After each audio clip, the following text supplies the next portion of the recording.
Първият ми влог. Днес реших супер спонтанно да снимам първото си YouTube видео, въпреки че отлагам този момент от години. Явно най-накрая този момент дойде, престраших се, създадох си YouTube канал и ето ме тук. Вечерта заминаваме за Турция, за няколко дни ще снимам каквото мога и каквото се сетя да снимам, защото това все още не ми е навик.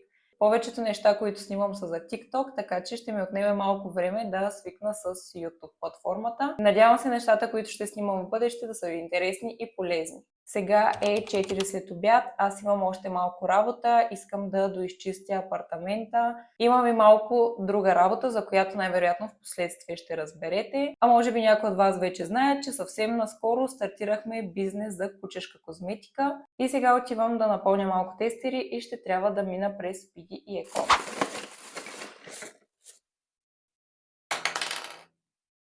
Тук си взех няколко тестера и сега ще ги напълним, защото трябва да ги изпратим към Пловдив. Все още нямаме етикети, които да са за тестерите. Чакам ги.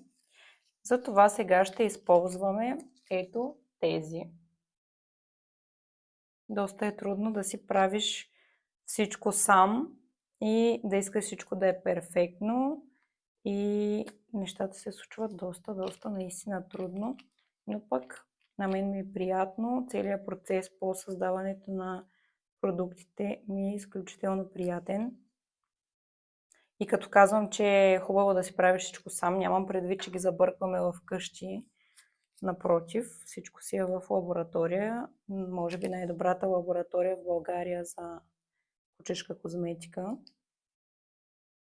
Тук е момента да ви кажа, че и нямам никаква представа кога точно ще се представя пред вас и ще разкажа малко повече за себе си. Предполагам, че това ще се случи в следващото ми видео.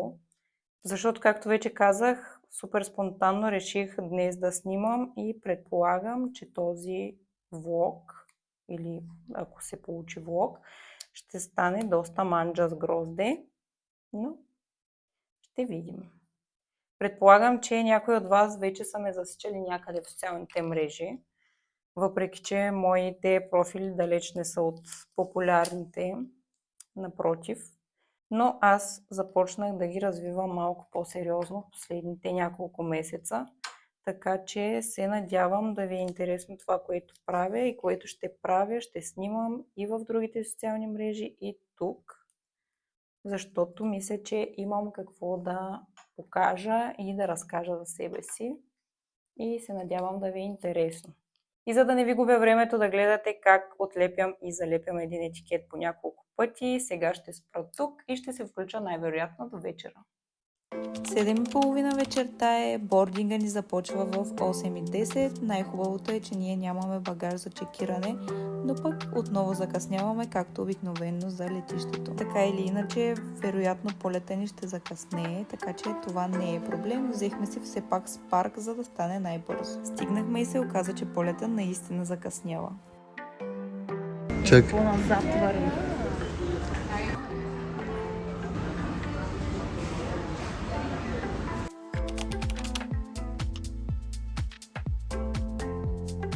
Въпреки че полета беше само час и 20 минути, ни донесоха хапване и много смешно. Това не е нагласено, Дани ми оставя неговия десерт, а аз му дадох моята салата.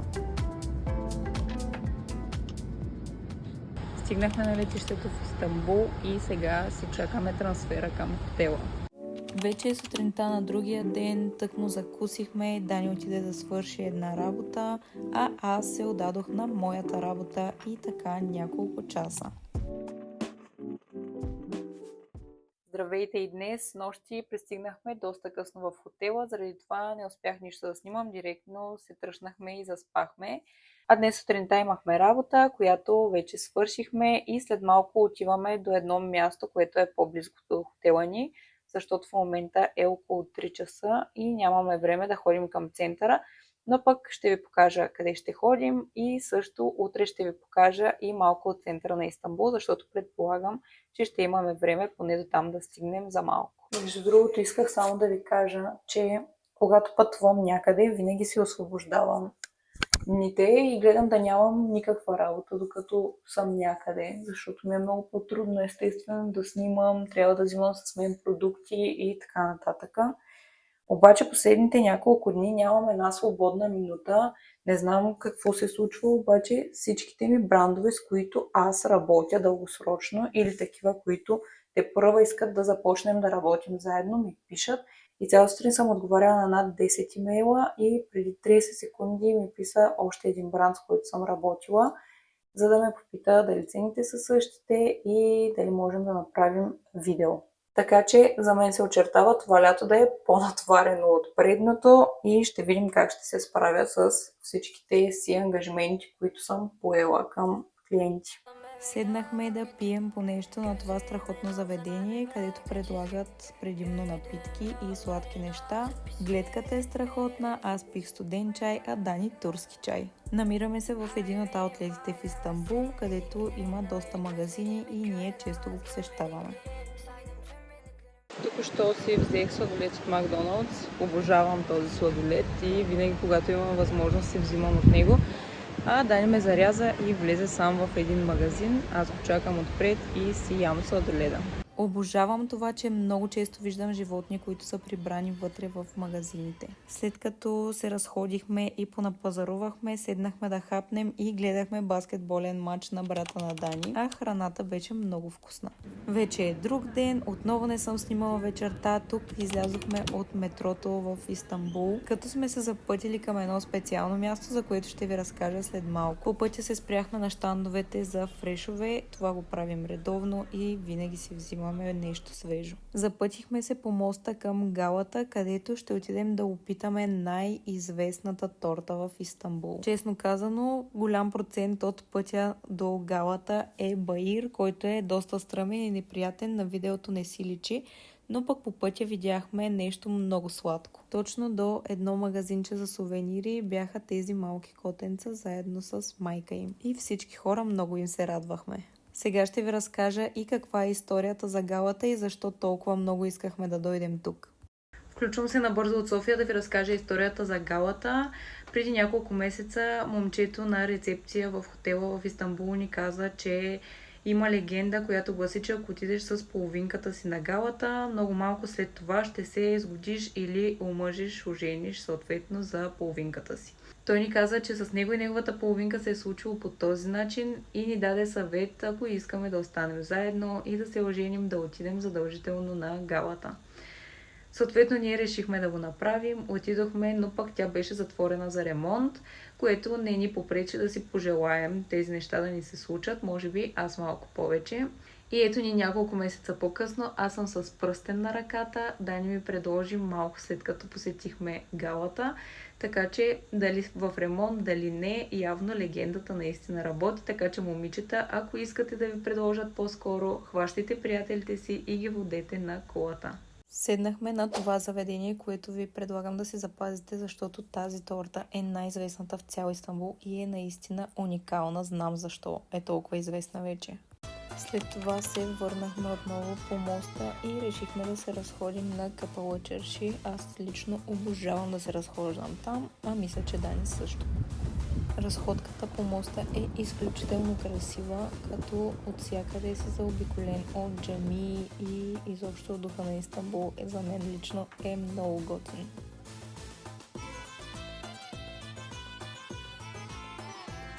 Тук сме на един пазар, който е външен и е малко преди Капала Чарши. Доста често обичаме да се разхождаме тук и имам немалко неща купени точно от тук.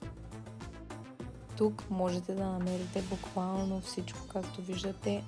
Аз лично не се сещам за нещо, което не съм видяла точно тук на този пазар или пък на Капала Чарши. А от щандовете за плодове и фрешове са най-пресните плодове и най-пресните вкусни сладки фрешове, които някога съм пила. Хванахме и Капала Чарши малко преди да затвори. Там просто се разходихме и се прибрахме в хотела. Вчера не съм ви снимала почти нищо, от което малко ме е срам, обаче, какво да ви кажа, обикаляхме доста и беше голяма лудница, духаше супер силен вятър и много трудно щяхте и без това да ме чувате. Снимала съм няколко кадъра от местата, на които ходихме, а сега се оправям. Фон тена ми е тотално свършил. Забравих да си купя преди да тръгна от България, но няма значение, защото днес се прибираме. След малко ще дойде трансфера до хотела и ще ни закара до летището. И се прибираме в България, след като успяхме да си свършим работата тук. Предполагам, че ще завърша този толкова хаотичен първи влог, когато се приберем в България.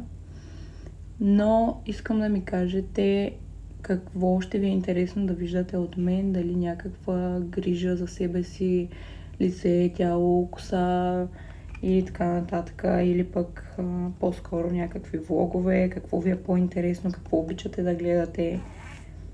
Ще се радвам да ми дадете някакви насоки, за да мога и все пак да съм полезна или интересна за вас по някакъв начин. Между другото, най-смешното до сега във влога беше, че толкова много съм свикнала да снимам с телефона вертикално, че всеки път започвах да снимам така, все едно ще правя TikTok видео и после се сещах, че трябва да завъртя телефона наобратно и снимах по този начин. Така че този влог е малко проба грешка, но няма значение, ще подобрявам със сигурност нещата с следващите. И последното нещо, което ще ви кажа тук е, че косата ми е с тези две щипки постоянно, защото искам да има малко повече обем, тъй като съвсем наскоро ходих на кератиново изправяне и е супер сплескана отгоре, така че това е единствения вариант за момента. Вече сме на летището в Истанбул и тук ще имаме да изчакаме около 3 часа, защото трансферът ни беше малко по-рано. Но влязохме в VIP ложата, след малко ще ви покажа как изглежда тук. И си чакаме полета към България. Ето така изглежда VIP ложата в летището. А след малко ще ви покажа как изглежда и храната. Имаме и някакви сладки неща, плодове, вода. Имаме супа, ориз, кордон блю и разни други манички. Тук има салати и общо взето нищо, кой знае какво. Мисля да не ви занимавам повече и да спра влога тук, тъй като когато се приберем в България ще имам доста работа следващите няколко дни, ще имам да наваксвам. Така че спираме до тук. Ще се радвам, ако този влог ви е бил интересен, да се абонирате за канала ми и да харесате видеото. И се надявам следващите ми видеа да са малко по-добри от този първи влог.